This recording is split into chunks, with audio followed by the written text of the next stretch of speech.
everyone, my name is Mikhail Hassan and I welcome you all once again to my channel. Today's episode is a very special one because we are going to do it in fully Hindi. I started in English लेकिन अब मैं हिंदी बोलूँगा यहाँ से और मेरे साथ एक बहुत ही खास गेस्ट हैं हमारे पास और ये शो मेनली उनके लिए होगा जो कि ये एक्चुअली सबके लिए ही होगा लेकिन खासकर उनके लिए जो लोग हिंदी मीडियम से पढ़े हुए हैं। और मेरे साथ आज यहाँ पर बहुत ही खास व्यक्ति हैं जो कि और कोई नहीं बल्कि मेरे पिताजी हैं, डॉक्टर अकेला भाई। बहुत बहुत धन्यवाद मिखाइल कि आपने हमको आमंत्रित किया अपने शो में। जी हाँ, शुक्रिया। तो आज हम डॉक्टर अकेला भाई से बहुत कुछ जानने वाले हैं। तो सबसे पहले मैं आपसे जानना चाहूँगा कि आपकी पढ़ाई कहाँ से हुई और आपने कैसे शिलोंग तक अपना जर्नी तय किया। अच्छा, बहुत बहुत धन्यवाद इस सवाल के लिए। बहुत ही बढ़िया रोचक आपका सवाल है। और देखिए, पढ़ाई तो मैंने हिंदी मीडियम से की जी, और इसीलिए बड़े चाव से मैंने वो हिंदी मीडियम जो फिल्म आई थी वो बड़े चाव से मैंने देखी थी।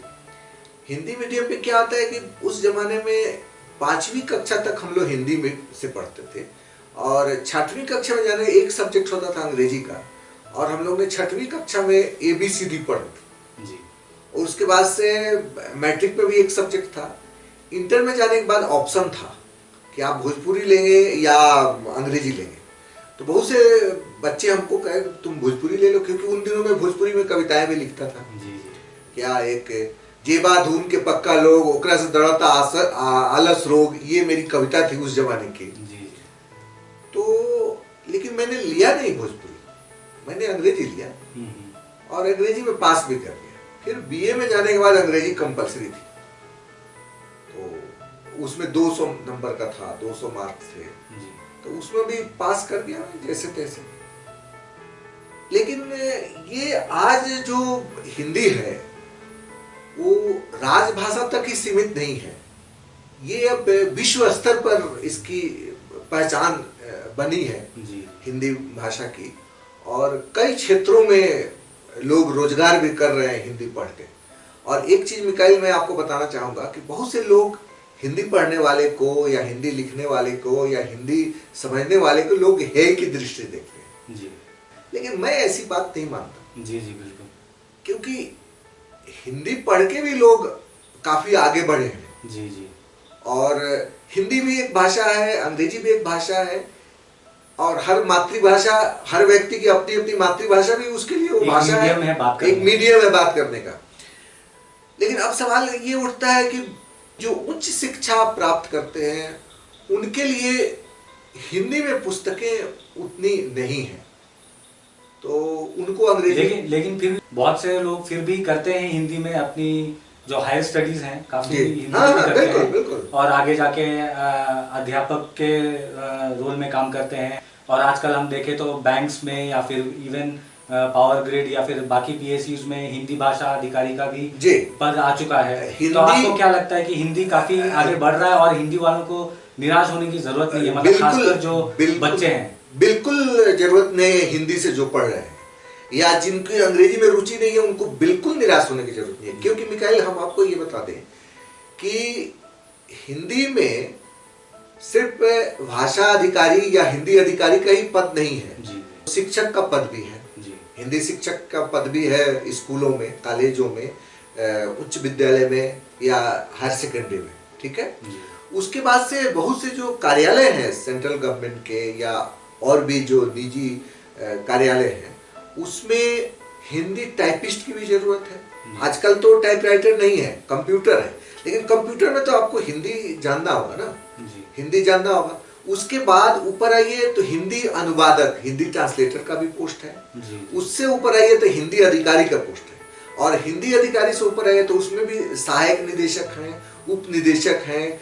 तो इस तरह से हर क्षेत्र में आप विश्वविद्यालयों में जाइए तो वहां भी हिंदी की पढ़ाई होती है और आप लेक्चरर के रूप में, प्राध्यापक के रूप में काम कर सकते हैं। इसके अलावा आप बॉलीवुड में आप जाएं, हिंदी सिनेमा आप देखें तो उसमें तो हिंदी आपको जानना ही है। हिंदी सिनेमा ज्यादा यहाँ लोग देखते हैं, और इतनी आबादी वाला यह देश है तो इसमें हिंदी की फिल्में अधिक बनती हैं। और मेरे ख्याल से हिंदी से सभी लोग जुड़ भी पाते हैं। जी, जुड़ भी पाते काफी हैं अच्छे तरीके। लेकिन हिंदी वालों के साथ मैं जो समस्या हमारे सामने जो समस्या आती है वह ये होती है कि आपको अंग्रेजी भी जानना जरूरी है। हिंदी के क्षेत्र में भी काम करेंगे आप तो अंग्रेजी जानना आपको जरूरी है। अंग्रेजी में जो काम करता है उसको हिंदी जानना उतना जरूरी नहीं है, वो जानता है तो वेल एंड गुड, सोने पे सुहागा है। लेकिन हिंदी जो लोग जानते हैं और अगर वो अंग्रेजी नहीं जानते हैं तब वो पिछड़ते हैं कहीं कहीं। जैसे आपको कई जगह है हिंदी ट्रांसलेटर का जो पोस्ट है, हिंदी अनुवादक का जो पोस्ट है, उसमें अंग्रेजी जानना जरूरी है। अच्छा। क्योंकि उसमें हिंदी से अंग्रेजी में भी अनुवाद करना पड़ता है और अंग्रेजी से हिंदी में भी अनुवाद करना पड़ता है। तो अगर आप अंग्रेजी नहीं जानते हैं, मास्टर डिग्री नहीं है अंग्रेजी में, या ऑनर्स आपका अंग्रेजी नहीं है, या एक सब्जेक्ट आपका स्नातक में नहीं है, तो आपका हिंदी ट्रांसलेटर या हिंदी ऑफिसर का पद नहीं मिलेगा। अच्छा। क्योंकि उसमें ये कंपलसरी है कि आपको वाइस वर्सा अनुवाद आना चाहिए, मतलब ट्रांसलेशन हिंदी से अंग्रेजी भी आपको करना होगा, अंग्रेजी से हिंदी भी आपको करना तो क्या 10th तक जो लोग पढ़ते हैं ना, उनको नहीं, बीए लेवल में होना चाहिए ऐसा सब्जेक्ट। जी, एक सब्जेक्ट होना चाहिए अंग्रेजी। मास्टर लेवल है तो और भी बढ़िया अनुवादक के लिए। तो इस तरह से ये तो निकलते रहता है बराबर, आप देख सकते हैं। या जो लोग इस क्षेत्र में आना चाहें वो आ सकते हैं और देख सकते। लेकिन आजकल जो युग है नेट का और इलेक्ट्रॉनिक मीडिया का, प्रिंट मीडिया तो अभी थोड़ा पीछे गया है लेकिन प्रिंट मीडिया अभी भी है, तो उसमें क्या है कि आपको इलेक्ट्रॉनिक मीडिया में भी हिंदी के साथ साथ अंग्रेजी भी थोड़ा बहुत तो जानना होगा। क्योंकि ज्यादातर जो न्यूज आता है वह तो अंग्रेजी में आता है। जितनी जो न्यूज एजेंसियां हैं वो तो अपना न्यूज अंग्रेजी में बनाती हैं। समाचार जो जैसे आकाशवाणी में आप समाचार सुनते हैं या दूरदर्शन में सुनते हैं, उनका मेन जो न्यूज का बनता है, स्क्रिप्ट जो बनता है, पांडुलिपि जो बनती है, आलेख जो तैयार किया तो अंग्रेजी में तैयार किया जाता है और उसको ट्रांसलेट करना पड़ता है, अनुवाद करना पड़ता है हिंदी में। फिर न्यूज रीडर जो है वो हिंदी में पढ़ता है। आप देखिए कि वहां अंग्रेजी को अनुवाद करने की जरूरत नहीं है। अंग्रेजी में मूल कॉपी जो है, ओरिजिनल कॉपी जो है वो जाता है न्यूज रीडर के पास, जहां तक मुझे जानकारी है। और उसके बाद हिंदी वालों के लिए ट्रांसलेटर रखा जाता है, या न्यूज रीडर कम ट्रांसलेटर भी होता है एक पोस्ट कई जगहों में, तो जो न्यूज पढ़ेगा उसको ट्रांसलेट करना। तो ये चीज है। इसके अलावा भी बहुत सारा क्षेत्र है जहां पर हिंदी में काम आप कर सकते हैं और इसमें निराश होने वाली कोई बात नहीं है। ये आपका चैनल हम कई दिनों से हम भी देखते हैं, कभी कभी आप बड़ा उपयोगी चीजें डाल रहे हैं लोगों को, और मुझे लगता है कि ये जो लोग देख रहे हैं वो उनको थोड़ी सी जानकारी जिनको नहीं है उनको मिलेगी, और जिनको जानकारी नहीं है या और कोई जानकारी चाहिए हमसे या आपसे, तो इस चैनल को सब्सक्राइब करें और आपको लिखे कमेंट्स में कि भाई आप इस तरह का चाहते हैं तो हम लोग और भी क्षेत्रों के बारे में बातचीत करें। जी जी, तो मेरा मतलब मेन एम यही है कि जो भी लोग ये देखते हैं उनसे उनको थोड़ा सा पॉजिटिविटी मिले और प्रोत्साहन मिले। जैसे आज जो लोग हिंदी के लोग देख रहे होंगे, मैं चाहता हूँ कि उन्हें भी थोड़ा सा प्रोत्साहन मिले आपके जरिए, क्योंकि आपने बहुत साल तक काम किया और आज भी आप काफी काम करते हैं हिंदी के लिए जी। तो उस हिसाब से मेरे ख्याल से आपसे अच्छा मुझे कोई लगा नहीं कि हिंदी के फील्ड में कोई बता सकता है। देखिए, हिंदी की यहाँ तक बात है, पत्रकारिता में खूब जगह है, हिंदी का अखबार निकलते हैं। अब है कि उसमें आपको लेखन के प्रति रुचि होनी चाहिए कि आप क्या लिखते हैं। कहानी लिखिए, कविता लिखिए।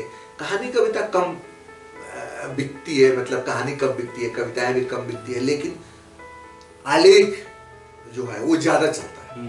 तो आलेख किसी जगह पर डॉक्यूमेंट्री आप फीचर लिख सकते हैं, या संगीत रूपक आप लिख सकते हैं। आजकल गीतों भरी कहानी खूब है, गीतों भरी कहानी आप लिख सकते हैं और इलेक्ट्रॉनिक मीडिया पर या प्रिंट मीडिया में आप उसको दे सकते हैं और अच्छी अर्निंग भी है उससे। ऐसा नहीं कि उसमें मतलब कि हिंदी को हमें साथ साथ लेके चलना है, लेकिन अंग्रेजी भी आपको अंग्रेजी भी आपको चाहिए, तभी जाकर के आप कामयाब बने पूरी तरह से। लेकिन ये कोई जरूरी भी नहीं है, जो लोग अंग्रेजी नहीं जानते हैं या जो लोग हिंदी नहीं जानते उनकी भी रोजी रोटी तो चल ही रही है कि नहीं? उनकी भी रोजी रोटी चल रही है। अब देखिए, नौकरी क्या है, मैं जैसे मानता हूँ एक भाग्य की भी बात होती है। वैसे पता नहीं आप भाग्य में विश्वास करते हैं कि नहीं करते हैं, लेकिन मेहनत के अलावा भाग्य भी है। मेहनत तो सारे लोग करते हैं। अब देखिए, विदेशों में लोग हिंदी पढ़ाने के लिए जा रहे हैं, है कि नहीं?